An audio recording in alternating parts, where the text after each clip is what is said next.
السلام عليكم، كي راكم؟ نتمنى تكونوا كامل غاية وبصحة وبألف عافية ان شاء الله يا ربي. اليوم كيما راكم تشوفوا ما جيتش خاوية، جبت معايا هاد لي طاغطولات ملاح السهرات في رمضان وكامل. يعني وبغير بثلاث مغارف، يعني ماشي بزاف مقادير، والوصفة تجي تاني بنينة. كيما راكم تشوفوا هنا كنت حطيت 3 مغارف كبار تاع زبدة، يعني زبدة بحرارة درجة الغرفة، وزدت معاها حبة تاع بيض صغيرة، وزدت معاها طبعا 3 مغارف تاع سكر كلاصي، ونزيدو معاها تاني 3 مغارف تاع الزيت. يعني المقادير هادو هما 3 مغارف زبدة، حبة بيض، 3 مغارف سكر كلاصي، و3 مغارف تاع الزيت، ورشة تاع الملح ولافاني. وهنا نبداو نخلطو فيها بالباتر. يعني هنا لازم الباتر هكا باش الكريمة هذيك الزبدة والزيت وكامل كامل يتجانسوا مع بعضياتهم. كيما راكم تشوفوا نخلطوه كامل حتى نشوفوا بلي هذاك الخليط يبدا يبيض معنا كيما هكا.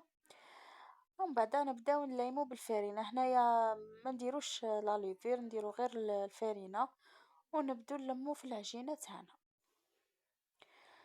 يعني ما نشفوهاش بزاف، خلوها شويه طريه هكا باش لي طاغطولات تاوعنا يجونا طريين. يعني راح يجونا طريين وفي نفس الوقت مقرمشين، باسكو درنا فيهم 3 مغارف تاع الزيت، يعني راح يجوا ما شاء الله. نلموا العجينه بلا ما نعجنوها، يعني نلايموها بالاطراف تاع الاصابع تاوعنا. هذا مكان، يعني طريقه سهله ما فيهاش مقادير بزاف. وما تنساوش خياتي ديروا لي هذاك الجام مادامكم وصلتوا لهنايا، هكا باش تحفزوني ونزيد ندير لكم وصفات رمضان ان شاء الله. هنا كنت جبت هذوك ليمول تاوعي، بعد ما كنت هنايا اول مره استعملتهم، كنت دهنتهم شويه تاع الزبده هكا باش ما تلصقش العجينه. ومن بعد نبداو جبت كورية صغيره وحطيتها، من بعد بديت ندير لها كيما هكا بالاصابع تاوعي، ونقلعوا هذاك الزايد اللي يكون فيها، يعني هكا غير بالاطراف تاع الاصابع، وتبدو تمشوا فيها كيما هكا. يعني العجينه تتمشى معكم بكل سهوله كيما راكم تشوفوا. يعني العجينه راهي طريه كيما هكذا. نكمل انايا كامل هذوك الحبات تاعي. ديجا كنت شعلت الكوشه، شعلت لها من تحت وخليتها تسخن. كيما هكا نكمل هاد الحبات، من بعد كي نكملهم كامل نثقبوهم بالفرشيطه كيما هكا، هكا باش ما ينتفخوش معنا في الكوشه. يعني كي نحطوهم في الكوشه الا شفتوهم كي تفتحوا عليهم الباب وتشوفوهم ينتفخوا في الوسط، هبطوا هذاك الهواء، هبطوه فيهم يولوا كيما كانوا كيما هكا. هنا نروحوا للكريمه اللي راح نديروها لداخل في لي طاغسولات. هنا كنت حطيت 2 كيسان ونص تاع حليب، ودرت عليهم تاني كاس ونص تاع عفوا مغرف ونص كبيرة تاع الماكلة تاع السكر، وضفت عليها تاني 5 مغارف كبار تاع مايزينا، ونخلطوها كامل كيما هكا ونديروها فوق النار. يعني كي نشوفوها بدات تتقال معنا كيما هكا بهذا الشكل، نقلعوها ونضيفو عليها تاني مغرف تاع دهان كيما هكا ونحركو. وبلا ما ننساو تاني رشة تاع لافاني هكا باش تعطينا هذيك البنة تاع لافاني. يعني هنا هذه الكريمة لازم تكون باردة، يعني باش نستعملوها لازم تكون باردة. يعني راح نخليها نحطها في هذاك الطبسي ونغطيها بالساشي ونخليها تبرد، يعني حتى نشوفوها باللي صايره راهي بردت مليح، فما نجيبوها ونخدمو بها. اني فرغت هذيك الكريمه تاعي في الطبسي كيما هكا. لازم تكون حاجه هكا شويه متسعه باش تبرد معانا بالخف، خاطر شكون خلوها في الكاسرونه ما راحش تبرد معانا وتطول تدينا الوقت. كيما هكا ما قلت لكم نغطيوها بالساشي ونخليوها تبرد كيما هكا، خلوها تبرد بجهة.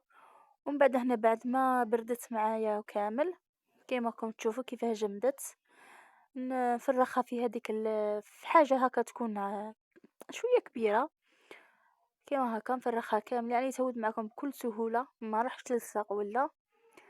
ومن بعد نضيف عليها نص كاس تاع لا شونتيي كيما هاكا، ونبدو نطلعو في هذيك الكريمة. يعني راح تعطينا هذيك لا شونتيي راح تعطينا واحد البنة هايلة في الكريمة تاعنا.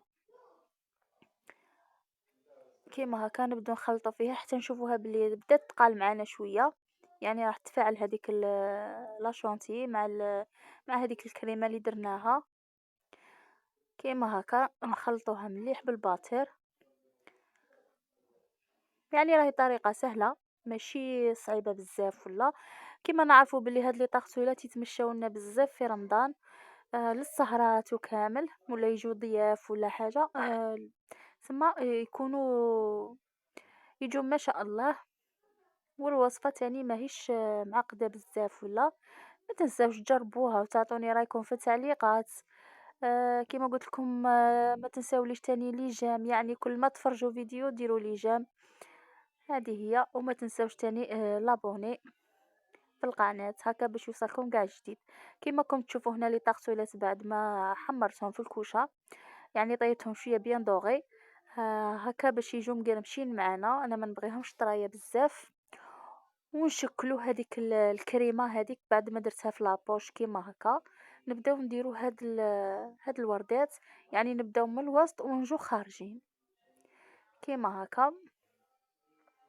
نعمرو كامل هادوك الحبات تاعنا بهاد الطريقه، يعني طريقه سهله ماهيش واعره بزاف ولا ما فيهاش تعقيدات. يعني تجيبي لابوش الكريمه تاعك وتبدي تعمري. تبغي تاني ديري دي غوزات يكونوا صغار، يعني التزيين هنا يبقى اختياري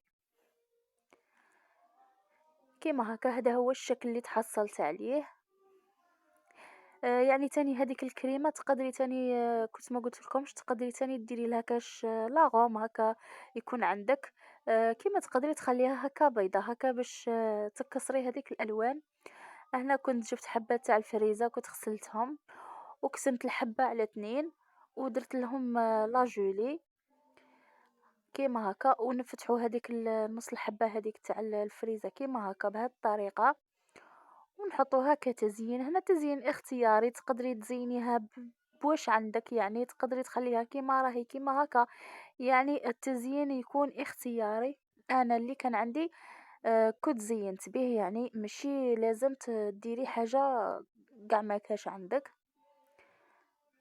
كيما هكا نديرو لهم كامل هاد الحبات فوتوا عليهم كامل كيما هكا، يعني تزيين سامبل ماشي حاجه ما راحش تدي معاكم بزاف وقت وما تديش معاكم تاني مقادير بزاف ولا. يعني جربوها، ما راحش تندموا عليها.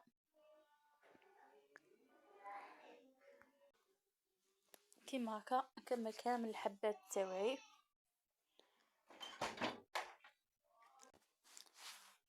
كيما هكا. وهنايا هذه هي بعد ما زينتهم كيفاش خرجوا. هنا كنت درت في هذوك الليمون الكبار وزدت ثاني في الليمون هذوك الصغار. كيما راكم تشوفوا خرجوا ما شاء الله. يعني حتى الكريمه جات شابه، جات يعني حلوه ماشي حلوه بزاف مي جات هايله. يعني جات سوا هي والعجينه تاع لي طاغتولات. نقسم معاكم الحبه تشوفوا كيفاه جات طريه معانا كيما هكا. يعني جات طريه وفي نفس الوقت تقرمش، جات ما شاء الله.